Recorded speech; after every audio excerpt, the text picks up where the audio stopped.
Hola a todos, bienvenidos un día más a vuestro canal Doctora Pozo, donde abordamos temas de salud, nutrición, belleza y deporte.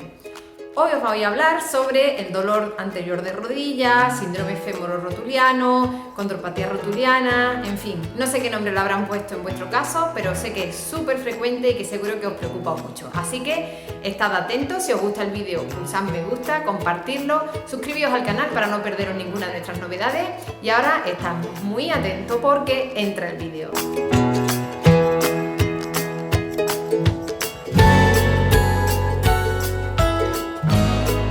Y estaréis diciendo que por qué he dicho lo de que no sé qué etiqueta le habrán puesto en vuestro caso. El síndrome de dolor femoropatelar o condropatía rotuliana están siendo un poco de cajón desastre y el hecho de que estemos metiendo todo en un mismo cajón desastre creo que empeora la atención a los pacientes y es prácticamente una garantía de malos resultados. El dolor en la zona anterior de la rodilla es una patología súper...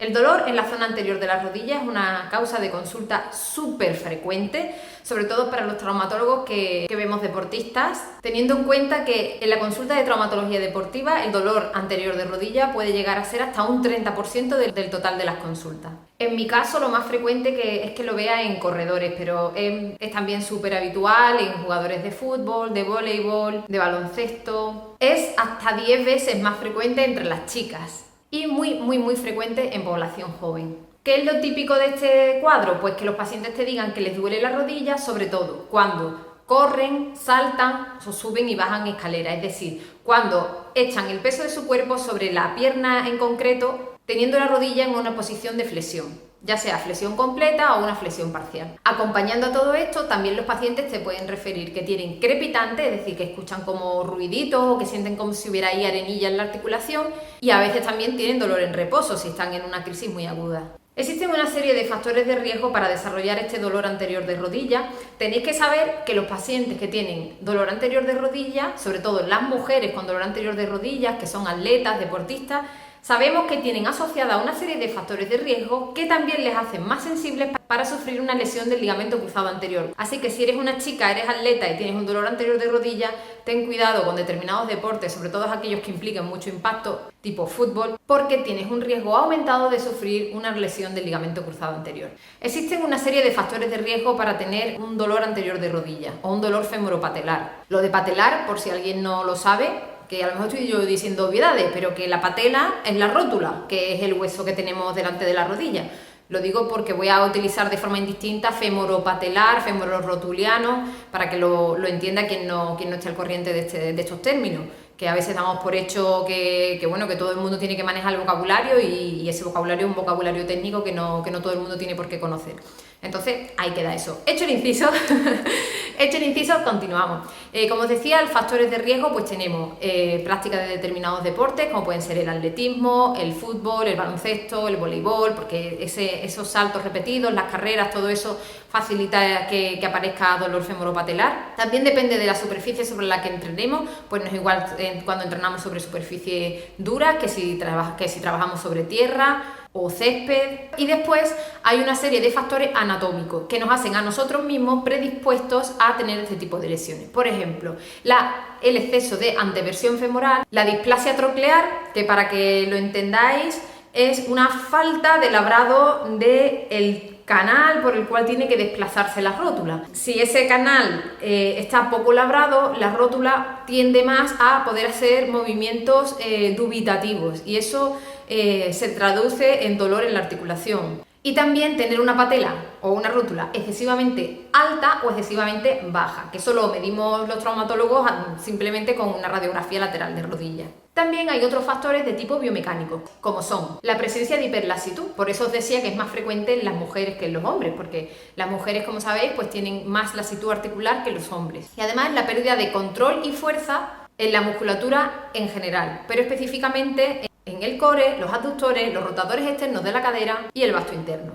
Es súper frecuente que nos encontremos también que los pacientes que tienen dolor femororotuliano presenten una marcha en pronación, que como sabéis es que cuando vamos caminando, pues como que el tobillo vuelca un poquito hacia adentro. Bueno, y ahora que os he contado realmente todo lo que ya sabéis, porque si estáis viendo este vídeo es porque os interesa o bien porque sois muy amigos míos y como me queréis, pues estáis viendo este vídeo para verme hacer el tonto.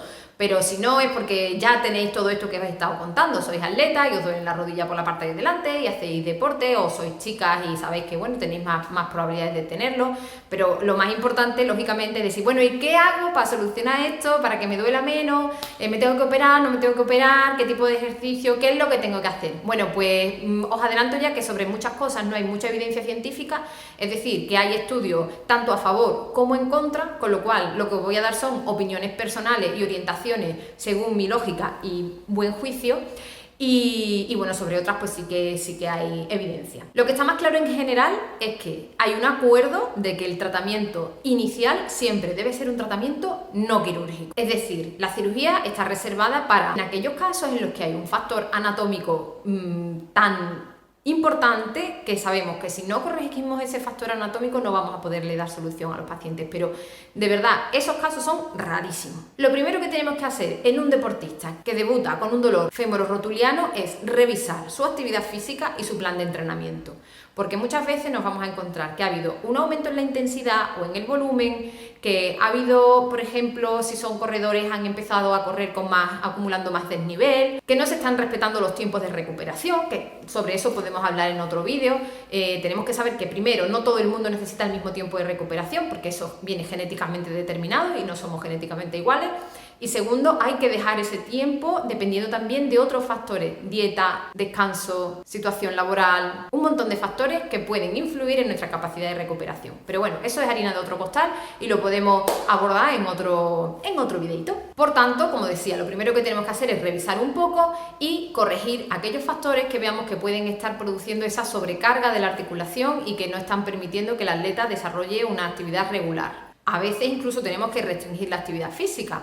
Hay veces en que este dolor femororotuliano es producto de un traumatismo agudo, una lesión puntual que ocurre, está muy claro qué es lo que le ha ocurrido, entonces en ese caso vamos a dejar un tiempo de reposo para dejar que el propio cuerpo sea capaz de realizar su proceso de reparación y que por sí solo pueda solventar el problema.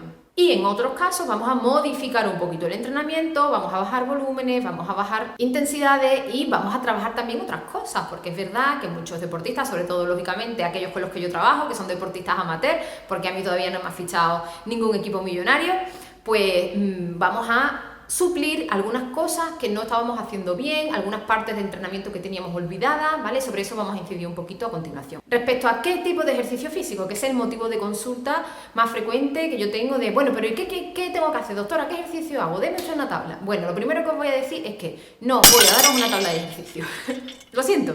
Tenéis que buscar un entrenador, un licenciado en INEF, que esté formado en rehabilitación, que es formado en readaptación de lesiones y que os acompañe, detecte los puntos débiles y os supervise el entrenamiento, porque es muy normal, sin lesión y más aún con una lesión, que cometamos errores técnicos a la hora de ejecutar un determinado entrenamiento, un determinado ejercicio, un determinado movimiento. Entonces hay que estar supervisado para que estemos seguros de que estamos haciendo las cosas bien. En general, mis recomendaciones, porque ya os digo que no hay evidencia clara, no hay estudios potentes sobre ejercicio, cadena cinética abierta o cadena cinética cerrada. Pues no hay evidencia clara, hay estudios para defender una cosa y estudios que defienden la contraria, y los metaanálisis que hay pues tampoco han encontrado diferencias estadísticamente significativas, con lo cual pues yo voy a dar mis recomendaciones según mi, como os decía, buen entender y criterio.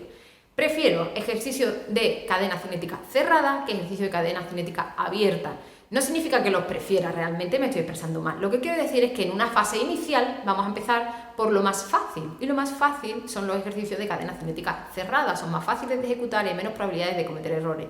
Y después progresivamente podemos ir progresando hasta los ejercicios de cadena cinética abierta. No tiene sentido que estemos entrenando en un gimnasio pues solamente ahí haciendo extensiones de rodilla en una máquina de extensión de rodilla, ¿vale? Tenemos que reeducar un poco todo el movimiento, tenemos que aprender a ejecutar los movimientos correctamente, que para eso es un entrenamiento, ¿vale? Un entrenamiento no deja de ser un ensayo. Entonces, cuando estamos entrenando, estamos ensayando movimientos. Y no tiene ningún sentido ensayar movimientos que no vamos a hacer nunca en nuestra vida. Tenemos que hacer movimientos que implican a cadenas musculares y que forman parte de los movimientos de la vida cotidiana o del deporte que nosotros tenemos que hacer. Tenemos que trabajar toda la zona de core, por supuesto, porque el core, que es el centro del cuerpo, abdomen, zona lumbar, ¿de acuerdo? Toda esa zona De ahí parte todo lo demás. Si no tenemos un buen control y fuerza en el core, en la parte central del cuerpo, es muy difícil que podamos movernos adecuadamente. No nos podemos olvidar de entrenar, aparte de la rodilla, pues la cadera, lógicamente, y también el pie. La musculatura intrínseca del pie es muy frecuente que la tengamos atrofiada, que no tengamos un buen control por el uso de calzado normalmente bastante rígido. Importante hacer ejercicios de propiocepción neuromuscular. Y respecto a la duración, pues tampoco hay ninguna evidencia, pero por sentido común yo diría que entre 45 y 50 minutos pues es una duración bastante adecuada y que difícilmente vamos a ser capaces de integrar entrenamientos de mayor duración. Un tema muy importante también es que tenemos que trabajar la movilidad, porque sí que hay estudios que han demostrado que el déficit de movilidad, tanto en isquiotibiales como tríceps oral, cuádriceps, psoas ilíaco, esa falta de movimiento en esa musculatura genera un déficit de movilidad que va a aumentar la presión en la articulación femororotuliana, que es la que está dándonos la lata. Entonces tenemos que darle a esos grupos musculares la movilidad que merecen con ejercicios de estiramiento. Respecto al uso de plantilla, los estudios que hay dicen que no hay una evidencia potente de que las plantillas mejoren. Vamos a ver, esto en parte el error es que el estudio está mal diseñado, porque lo que valora es el uso de plantillas que no son a medida y además plantillas puestas por doquier a todo tipo de pacientes. Lógicamente la plantilla es para el paciente que la necesita, pues la plantilla lo que hace es que corrige nuestra forma de pisar.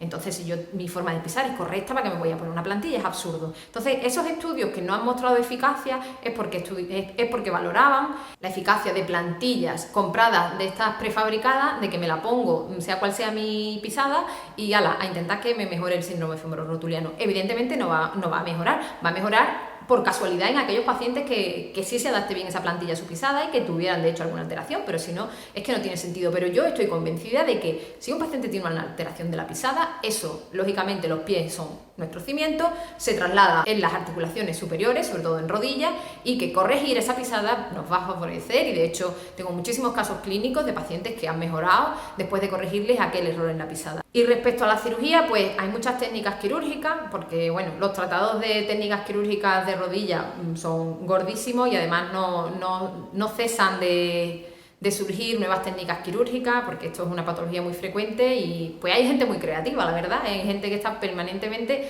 pues creando nuevas técnicas o modificaciones de técnicas previas. En general, la cirugía tiene mucha indicación, como os decía, cuando hay un problema anatómico muy importante y muy evidente, como puede ser una displasia troclear, que es lo que os comentaba de que el paciente no tenga bien labrado ese canalito por el que la rótula tiene que desplazarse, o bien una patela muy alta o muy baja. Casi siempre suelen ser patelas muy altas.